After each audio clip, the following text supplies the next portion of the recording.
Storytelling is really important to everyday life, and it's very important to things like business, marketing, and as well as science, because we often transfer information that is vital to other people through storytelling.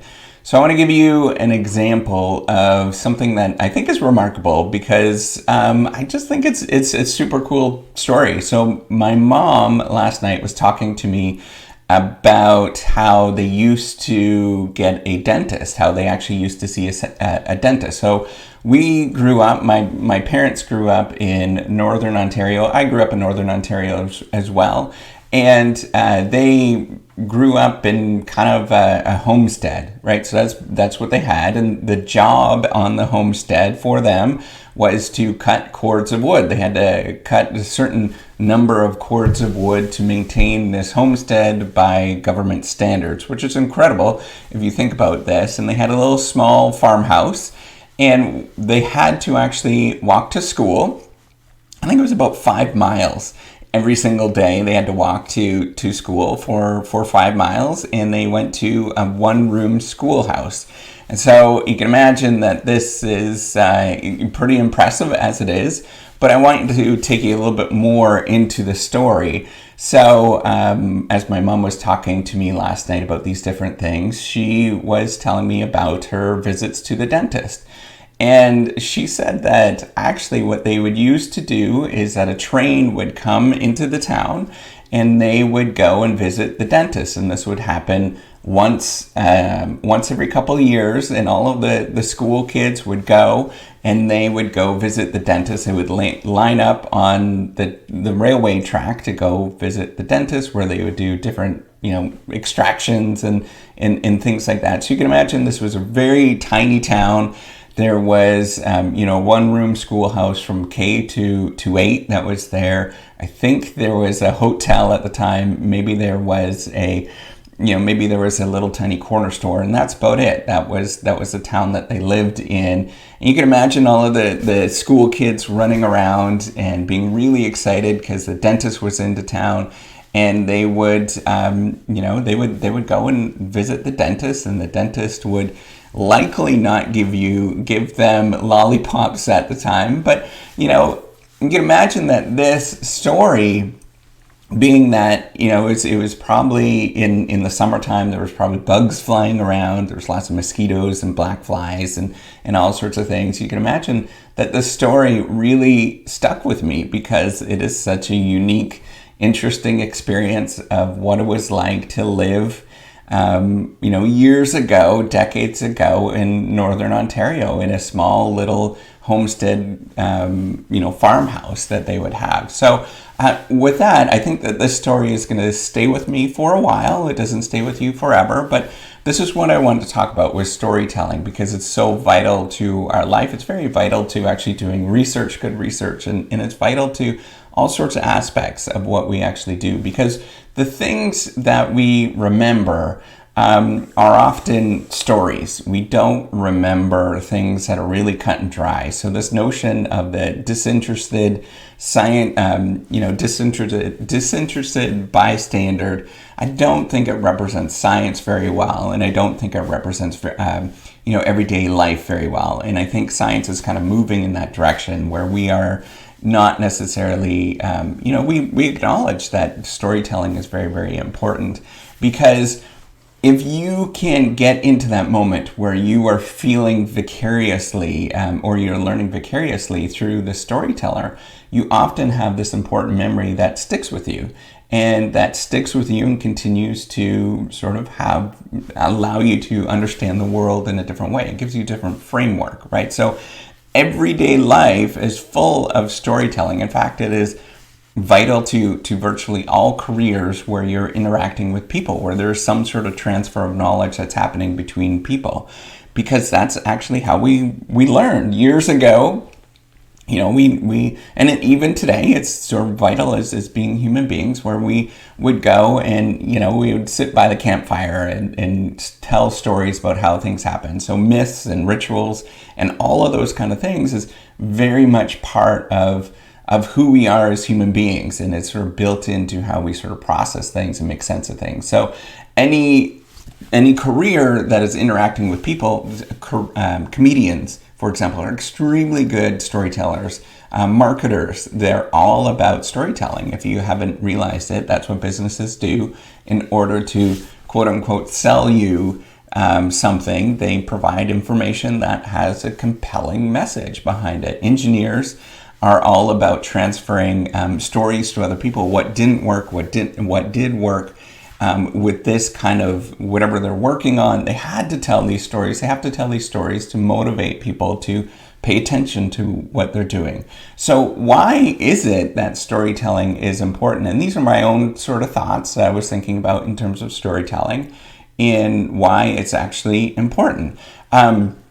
So storytelling, instead of sort of that disinterested bystander, where information is just given to you and you have to try to make sense of it, it often puts you into the moment where you actually are there, right? So when my mom was telling me this story about how a train would arrive and in the town, I could just imagine it, right? So the train comes in and everybody's really excited. It's kind of a day where everybody is running around. It is kind of an event in the town, right? Because not a lot would happen in a sleepy forestry town where the people were homesteading at the time. So a good storyteller is often going to lead you to imagine what life was like or what things were like or what it's actually going on, even if it is a complex even if it's a complex sort of system where it's abstract, right? So you personify, so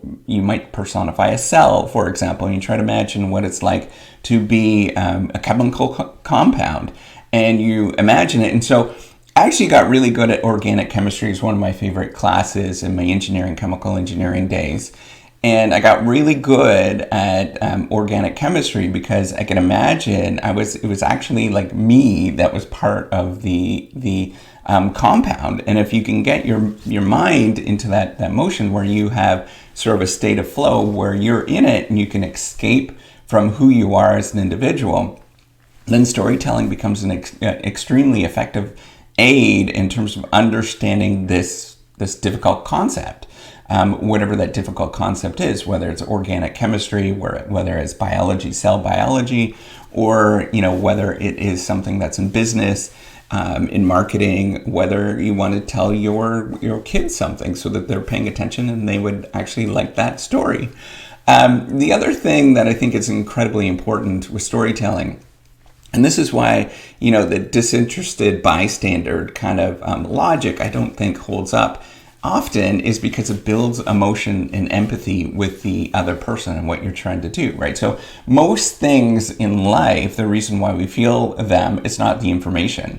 The way that we process things and make sense of things, it's the emotions and the feelings that you actually feel. And those emotions that it conjures up when you get in a good story, somebody tells you something about, how difficult it was, or whether it was, something that was dangerous or it was exciting.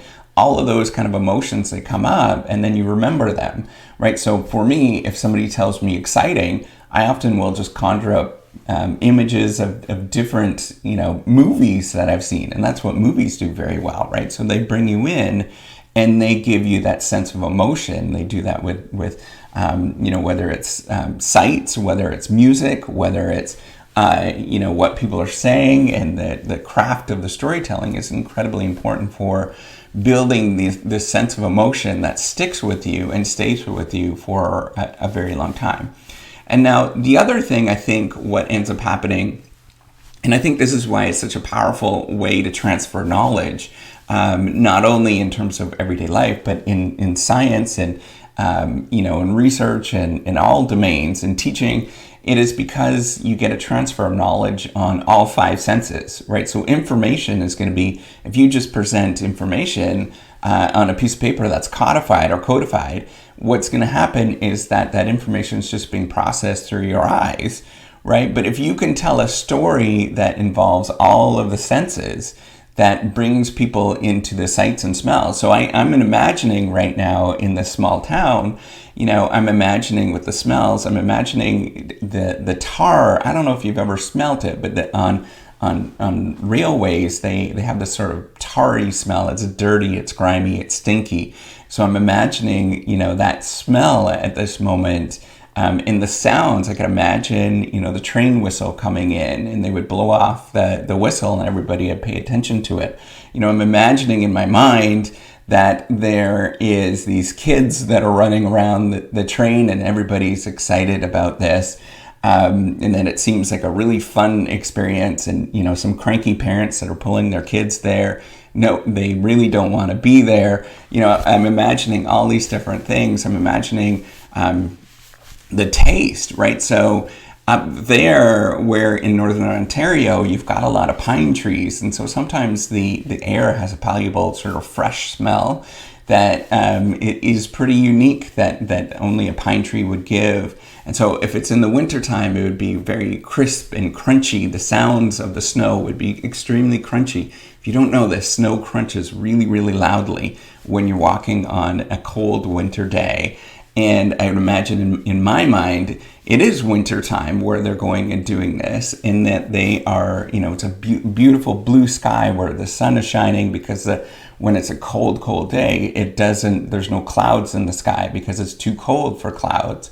So I can see all of this stuff as well.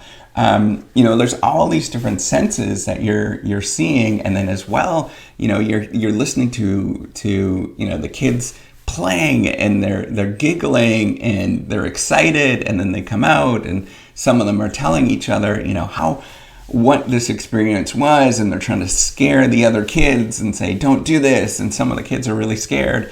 You can just imagine all of these senses, and you're getting this great transfer of knowledge that you can't possibly get when you're just, you're not being sort of passionate about the experience. You're not getting into all those different, 5 senses that we all have. So that transfer of knowledge is so much more rich when you are in that moment where you're storytelling, and you can get into all of those different senses, and that you pull people along, and they will forever remember that particular story.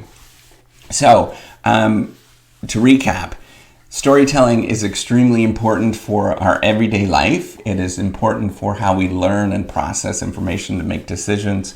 And it's important for transferring knowledge to other people. It is also really, really important as a way to build emotion and empathy with other people, where they will be brought into the moment of what you're actually talking about. So thanks, Mom, by the way, for that cool story last night. That was really interesting. You might have told me years ago, but I would have forgotten. That's the thing with stories, right? They don't stay with you all the time, but some of them really do stick with you. So with that, give me a thumbs up, do subscribe to the YouTube channel. Take care and have a wonderful day. Bye.